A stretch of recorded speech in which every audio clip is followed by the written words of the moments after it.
Tuesday the 10th of October, 2023. First reading. Reading from the book of Jonah.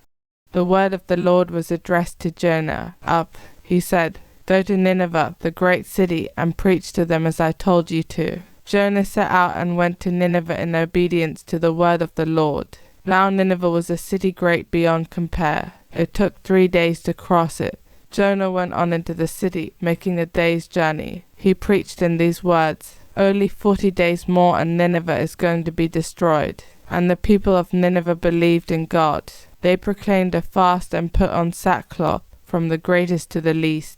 The news reached the king of Nineveh, who rose from his throne, took off his robe, put on sackcloth and sat down in ashes. A proclamation was then promulgated throughout Nineveh by decree of the king and his ministers, as follows. Men and beasts, herds and flocks are to taste nothing. They must not eat, they must not drink water. All are to put on sackcloth and call on God with all their might. And let everyone renounce his evil behaviour and the wicked things he has done. Who knows if God will not change his mind and relent, if he will not renounce his burning wrath, so that we do not perish. God saw their efforts to renounce their evil behaviour, and God relented. He did not inflict on them the disaster which he had threatened. Responsorial Psalm. If you, O Lord, should mark our guilt, Lord, who would survive? Out of the depths I cry to you, O Lord. Lord, hear my voice. O let your ears be attentive to the voice of my pleading. If you, O Lord, should mark our guilt, Lord, who would survive?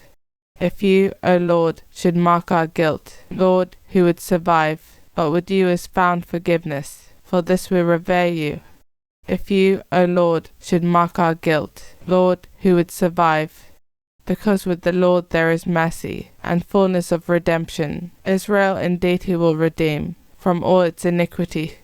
If you, O Lord, should mark our guilt, Lord, who would survive? Gospel acclamation.